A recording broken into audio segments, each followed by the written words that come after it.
విచిత్రం ఏమిటంటే చాలామంది చాలా విధాలుగా గ్రంథంలో లేనటువంటి విషయాలను ఆచరించడం అనేది నేడున్నటువంటి సేవకులలో సంఘ కాపరులలో అనేకమైనటువంటి విషయాలను మనము ఆరాధనలో కానీ ఏదైనా మహాసభలు అని క్రీస్తును గూర్చి చెబుతున్నటువంటి అనేక సందర్భాలలో గ్రంథంలో లేని మాటలను ప్రస్తావించటం, గ్రంథంలో ఉన్నటువంటి మాటలను విడిచిపెట్టడం అనేది నేడున్నటువంటి సంఘ కాపరులకు బాగా అలవాటు పడినటువంటి విషయం.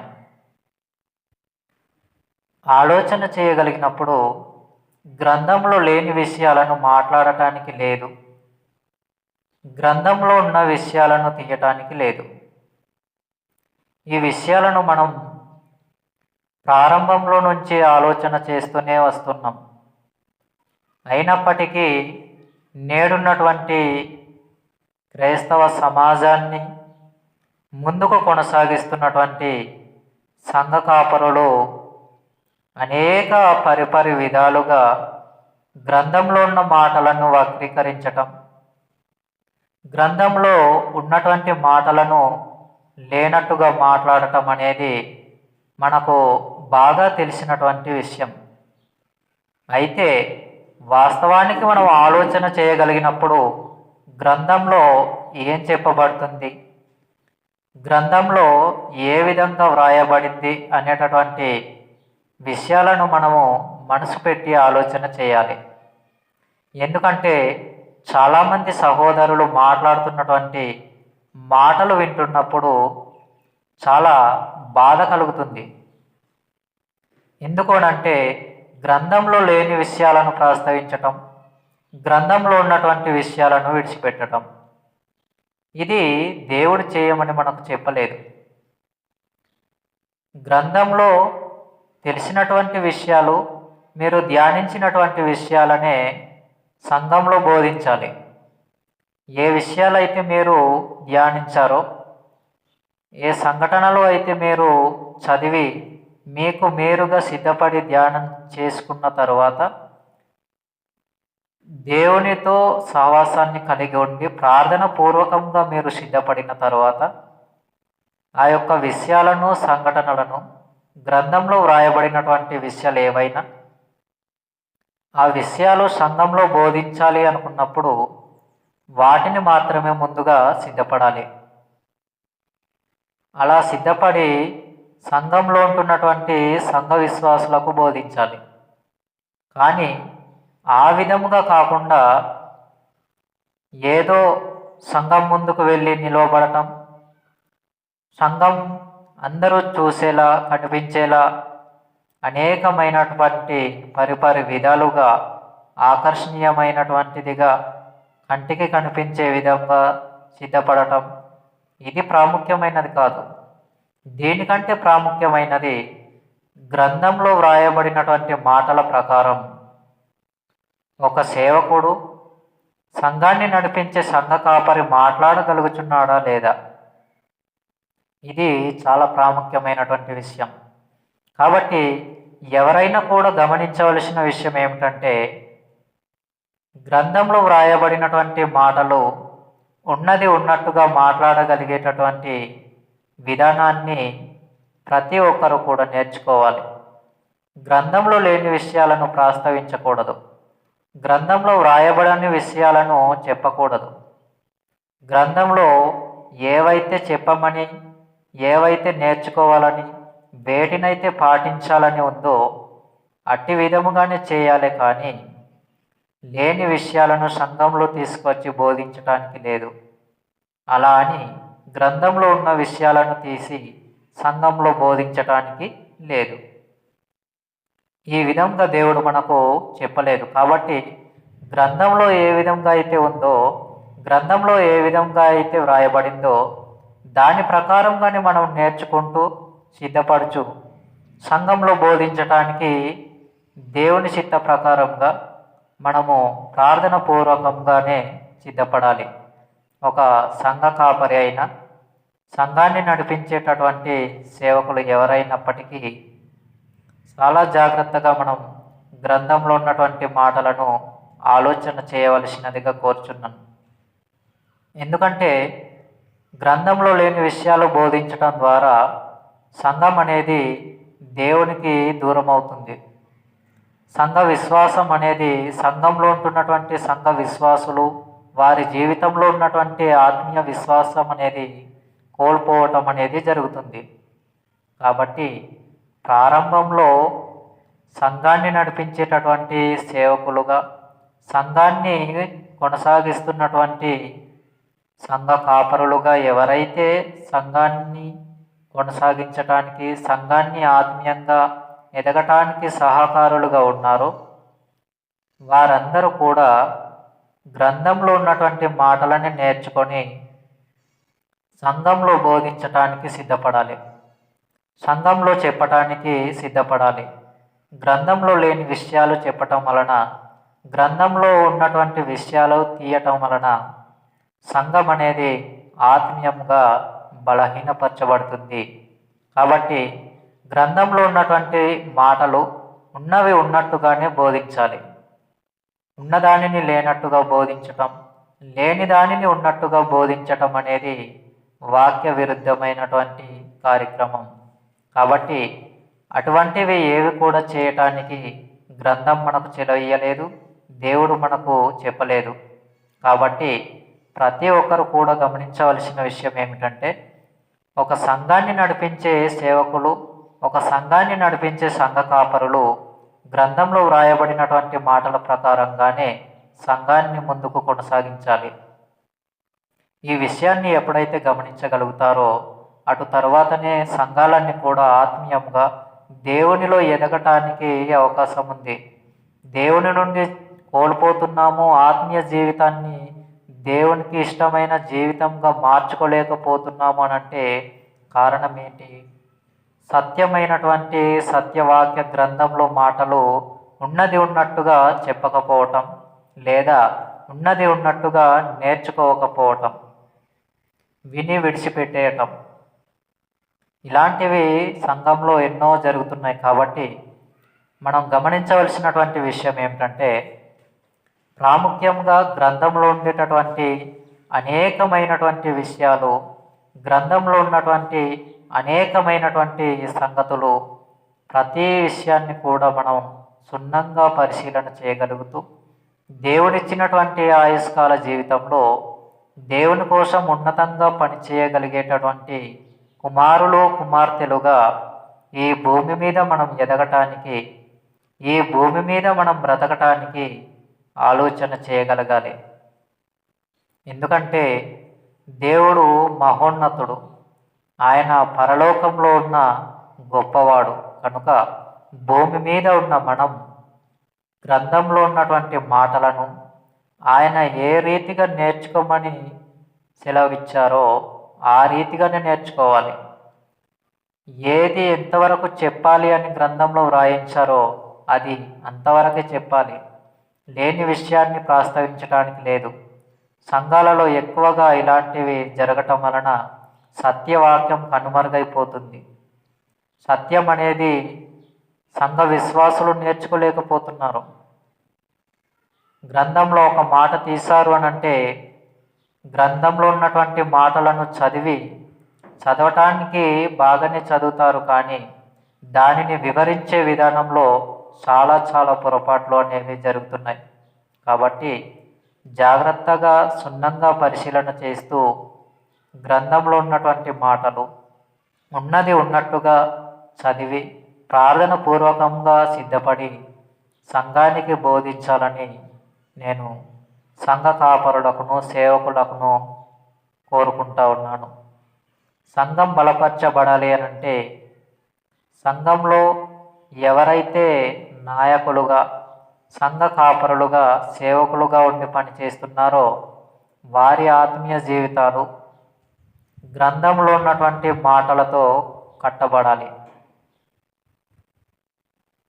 ప్రారంభంగా మొదటిగా, అటు తర్వాతనే సంఘంలో కూర్చుంటున్నటువంటి సంఘ విశ్వాసుల ఆత్మీయ జీవితాలను స్థిరపరచటానికి లేదా వారి యొక్క ఆత్మీయ జీవితాలను ఆత్మీయంగా అభివృద్ధి పరచటానికి గ్రంథంలో ఉన్నటువంటి ప్రతి మాటను కూడా నేర్పించగలగటానికి నేర్చుకోవటానికి అవకాశం ఉంది.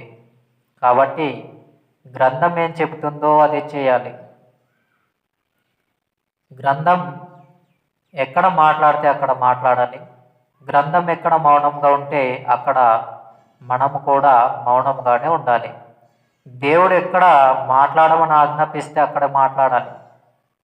దేవుడు ఎక్కడ నిశ్శబ్దంగా ఉంటే మనం అక్కడ నిశ్శబ్దంగానే ఉండాలి. ఫర్ ఎగ్జాంపుల్, నోవాహు గారికి దేవుడు ఏం చెప్పారంటే, నీవు చితిసరకపు మ్రాణుతో ఓడను కట్టుకోమని చెప్పారు. చితిసరకపు మ్రాణుతో ఓడను సిద్ధపరచుకోమనేసి దేవుడు నోవాహు గారికి చెప్పటం జరిగింది. ఆ యొక్క చితిసరకపు మ్రాణుతో మాత్రమే ఎందుకు కట్టాలి? నోవాహు గారు ఆ ఓడ కట్టే సమయానికి అనేక వృక్షాలు ఉన్నాయి, అనేక చెట్లు ఉన్నాయి. మరి అనేక చెట్లు ఉండగా చితిసరకపు మ్రాణుతో మాత్రమే ఎందుకు కట్టాలి? అలా చెప్పినటువంటి దేవుడి మాటను కొట్టివేసి నోవాహు గారు వేరే వృక్షాలతో వేరే చెట్లకు ఉన్నటువంటి కలపలతో అయినా దేనినైతే దేవుడు చెప్పారో ఓడ కట్టుకోమని, దానిని కట్టుకోవటానికి వేరే వృక్షాలు ఉన్నాయి.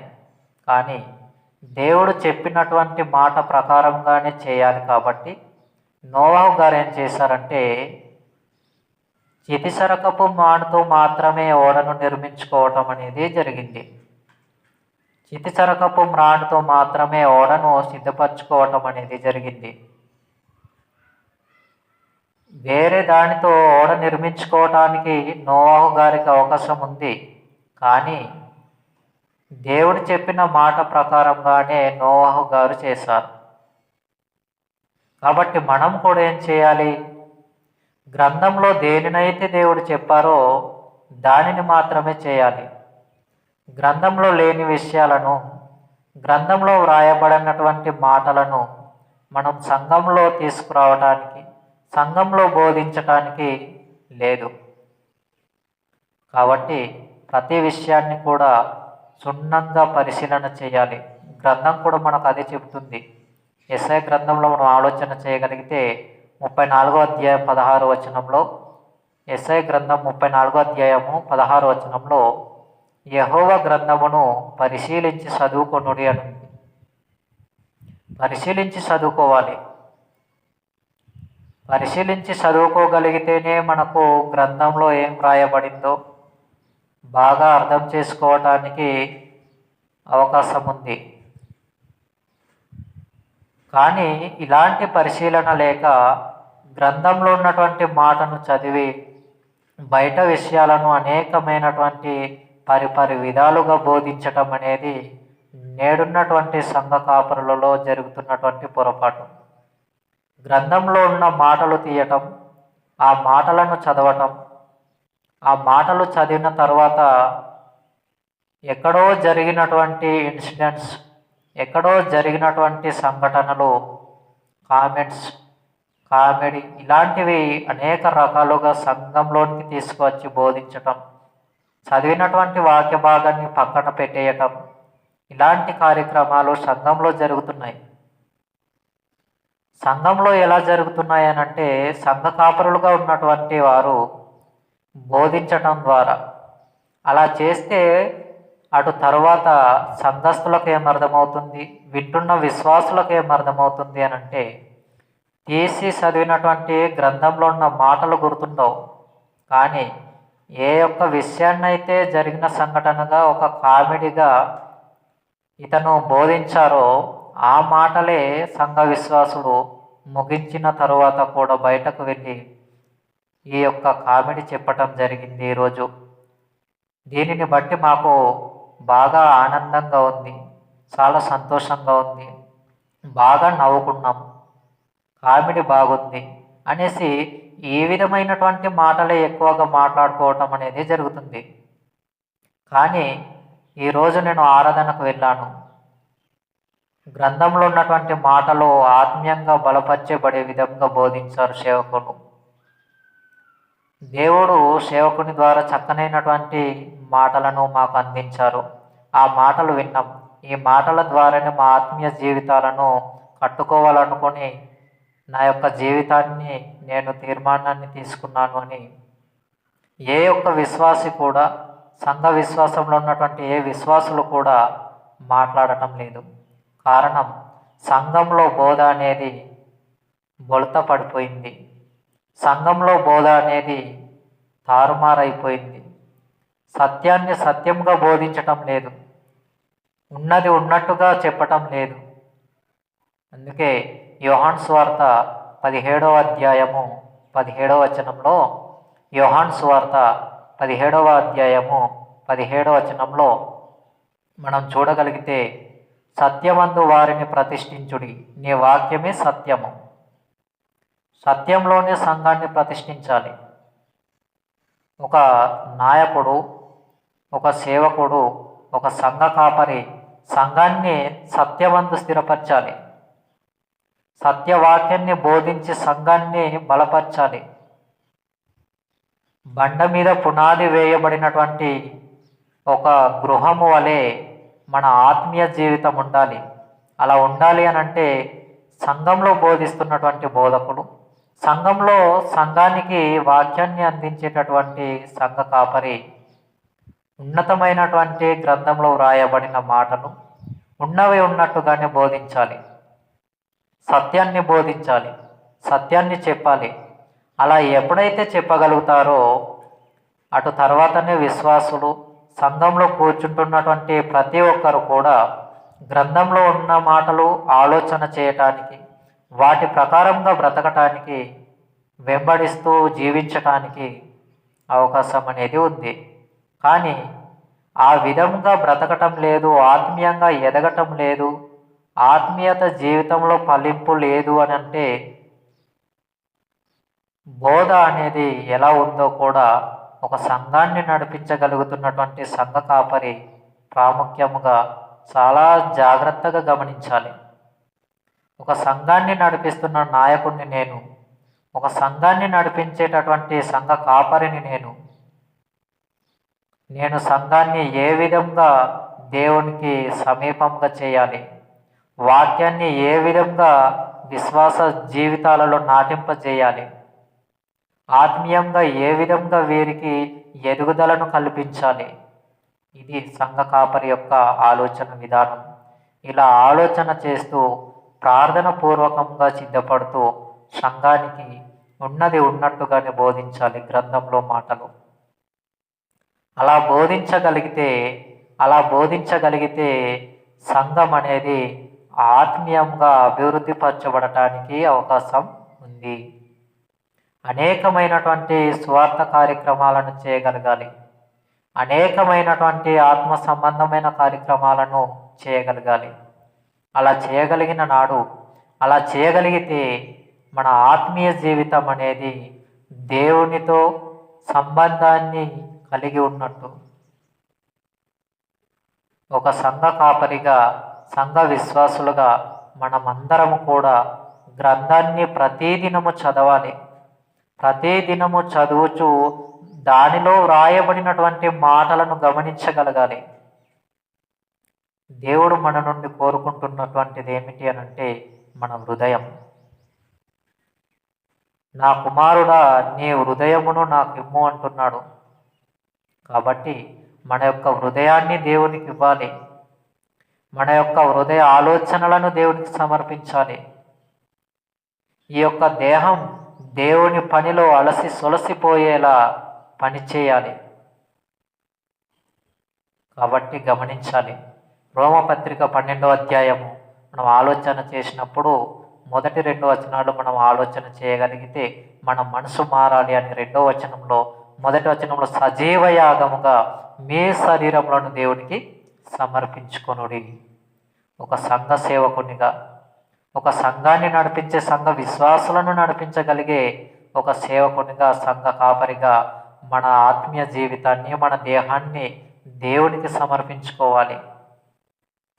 ఇలా ఎప్పుడైతే ఒక సంఘ కాపరి, ఒక సంఘ నాయకుడు, ఒక సంఘాన్ని బోధించేటటువంటి బోధకుడు తన జీవితాన్ని దేవునికి సమర్పించుకుంటాడో, అటు తర్వాత సంఘ విశ్వాసులుగా ఉన్నటువంటి వారి ఆత్మీయ జీవితాలు కూడా, వారి దేహాలు కూడా దేవుని పనిలో ఉండేలాగున ఈయన ప్రయత్నం అనేది చేస్తారండి. ఒక నాయకుడు, ఒక సంఘ కాపరి. కాబట్టి మనం ఆలోచన చేయగలిగితే గ్రంథంలో వ్రాయబడిన మాటలేం చెబుతున్నాయి, గ్రంథంలో ఉన్నటువంటి విషయాలు ఏమని తెలియపరుస్తున్నాయి, ఇది గమనించాలి. ఏదో నోటికి వస్తుంది కదా అని చెప్పేసి సంఘంలో సంఘ విశ్వాసులకు బోధించటానికి లేదు. ఏదో నాకు తెలుసు కదా అని చెప్పేసి ఎక్కడో జరిగినటువంటి విషయాలను సంఘంలో తీసుకువచ్చి అనేక విషయాలు బోధించటానికి లేదు. వారికి అర్థం కావటానికి, సంఘ విశ్వాసులకు అర్థం కావటానికి 1-2 ఉపమానాలుగా బోధించాలి. కానీ ఆ ఉపమానాలు కూడా ఎలా ఉండాలి అని అంటే కళ్ళకు కట్టొచ్చినట్టుగా ఉండాలి. ఫర్ ఎగ్జాంపుల్, క్రీస్తు వారు బోధించినటువంటి ఉపమానాలు, ఒక అంజూరపు చెట్టును గూర్చి బోధించారు. అంజూరపు చెట్టును చూసి ఒక ఉపమానం నేర్చుకొనుడి అన్నారు. వసంతకాలం వచ్చినప్పుడు అప్పుడే అది చిగురిస్తుందని గ్రహించాలని చెప్పాడు. ఇలాంటి ఉపమానాలు. కాబట్టి ఇటువంటి ఉపమానములను మనం ఆలోచన చేయగలిగితే, ఇలాంటి ఉపమానములను సంఘ విశ్వాసులకు ఒక సంఘ కాపరి బోధించగలిగితే ఎందుకు వాక్యాన్ని నేర్చుకోరండి సంఘ విశ్వాసులు? వాక్యాన్ని ఎందుకు విడిచిపెడతారండి సంఘ విశ్వాసులు? సంఘ విశ్వాసులు క్రమంగా ఉండాలంటే సంఘాన్ని నడిపించగలిగేటటువంటి సంఘ కాపరి ఎలా ఉండాలి? క్రమంగా ఉండాలి. దేవునికి ఇష్టమైనటువంటి జీవితాన్ని కలిగి దేవుని మాటలను అనుసరించేవాడిగా, దేవుని మాటలను పాటించగలిగేటటువంటి వ్యక్తిగా సంఘ కాపరి తన ఆత్మీయ జీవితాన్ని మొట్టమొదటిగా ఏం చేయాలి అంటే దిద్దుకోవాలి, సరిచేసుకోవాలి. అలా చేయగలుగుతూ సంఘానికి అనేకమైనటువంటి విశ్వాస జీవితానికి సంబంధించిన మాటలు బోధించగలిగితే సంఘం అనేది ఆత్మీయ జీవితంలో అభివృద్ధి పరచబడుతుంది, ఆత్మీయంగా ఎదుగుతుంది, ఆత్మీయంగా ఫలాభివృద్ధి పొందుతుంది. కాబట్టి ఇటువంటి మాటలు అనేకమైనటువంటి విషయాలు ఉన్నాయి. సంఘంలో ఎటువంటి విషయాలను బోధించాలి, ఎటువంటి సంగతులను హెచ్చరించాలి, ఇవన్నీ కూడా గ్రంథంలో చాలా విషయాలు ఉన్నాయి. దేవుడి చిత్తమైతే మరొకసారి ఇటువంటి విషయాలను గురించి ఆలోచన చేద్దాం. ఇప్పుడున్నటువంటి సమయమును బట్టి కొన్ని విషయాలు ఆలోచన చేసి ఈ యొక్క మాటలు ముగించుకుందాం. అయితే ఏదేమైనప్పటికీ కూడా గ్రంథంలో ఉన్నటువంటి మాటలే తప్ప లేని విషయాలను సంఘంలో తీసుకురావటానికి, అటు తర్వాత సంఘంలో లేని విషయాలను బోధించటానికి దేవుడు మనకు పర్మిషన్ ఇవ్వలేదు. ఇది గమనించాలి. ఎవరైనా సంఘ కాపరులైన, సంఘ సేవకులైన, సంఘ నాయకులైన, సంఘ విశ్వాసులైన కూడా ఎవరైనా గమనించాలి. సంఘంలో బోధించేటటువంటి బోధ విధానం గ్రంథంలో అపోస్తుల బోధ, గ్రంథంలో ఉన్నటువంటి ఆత్మ సంగతులను అనేక విషయాలను బోధించాలి. గ్రంథంలో లేని విషయాలు చెప్పకూడదు. ఎక్కడో జరిగినటువంటి కామెంట్స్ తీసుకొచ్చి సంఘంలో రుద్దటానికి లేదు. గమనించాలి. నేను ఈ విషయంలో ఎక్కువగా బాధపడుతున్నాను. ఎందుకంటే గ్రంథంలో ఉన్నటువంటి విషయాలను విడిచిపెట్టి లేని విషయాలను తీసుకొచ్చి సంఘంలో రుద్దటం ఏంటి? ఎవరు చేస్తారు ఇలాంటి పని? ఒక సంఘ కాపరులుగా ఉండి ఇలాంటి పనిని చేయాలా? ఒక సంఘ కాపరిగా ఉండి సంఘాన్ని నడిపించే నాయకులుగా ఉన్నటువంటి వారు సంఘానికి అనేకమైన ఆత్మ సంగతులను బోధించాలి, ప్రకటించాలి, హెచ్చరిక మాటలను జారీ చేయాలి. సంఘం తప్పుత్రోవలు నడుస్తుంది అని అంటే వాక్య ప్రకారంగా వారికి హెచ్చరించి తీసుకురావాలి, క్రమాన్ని పాటించే విధంగా హెచ్చరించాలి, బోధించాలి.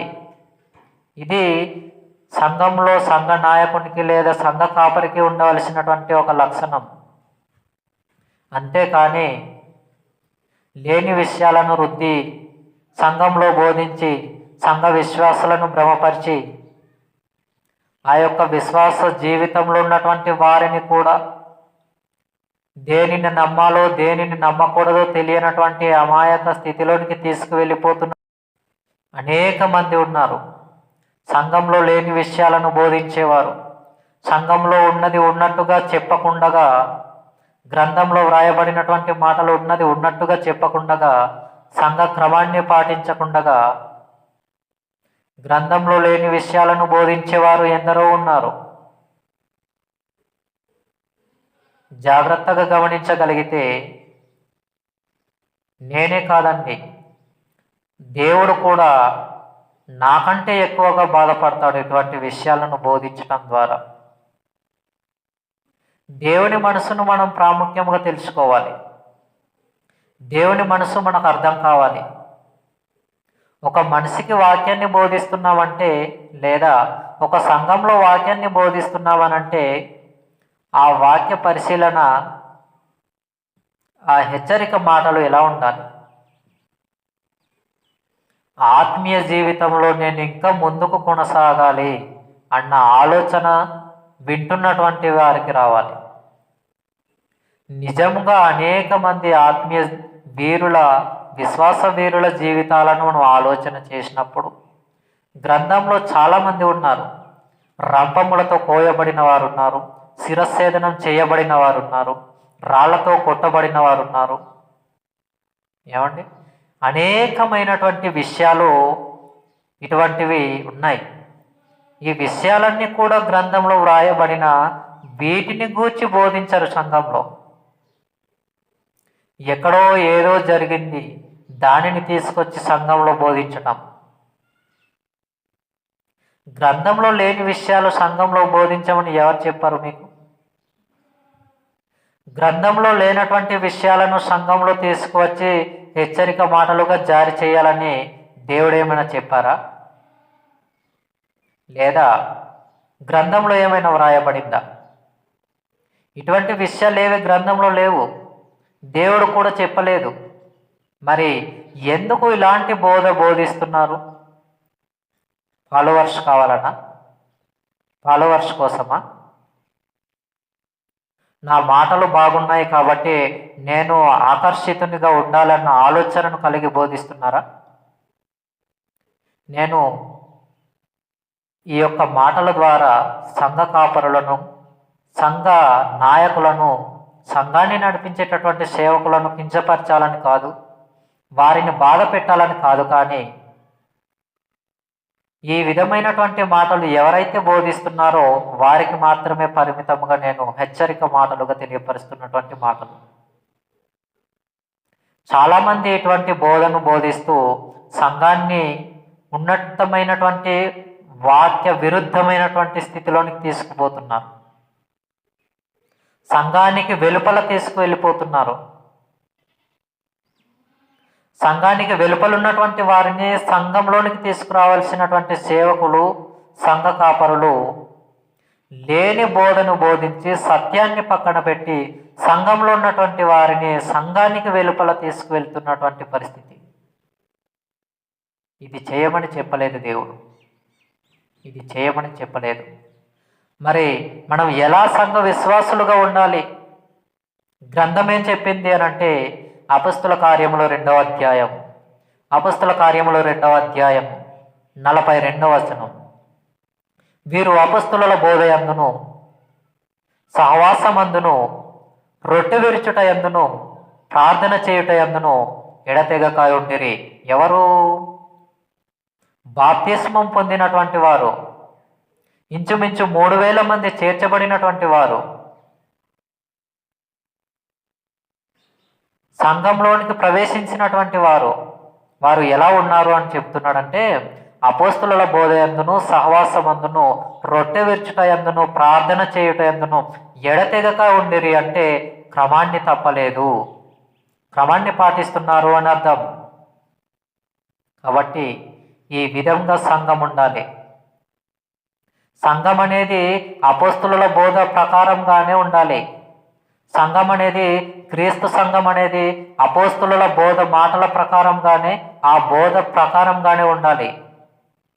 దానికి వెలుపలకు వెళితే అది క్రీస్తు సంఘానికి విరుద్ధమైనటువంటిదిగా ఉంటుంది.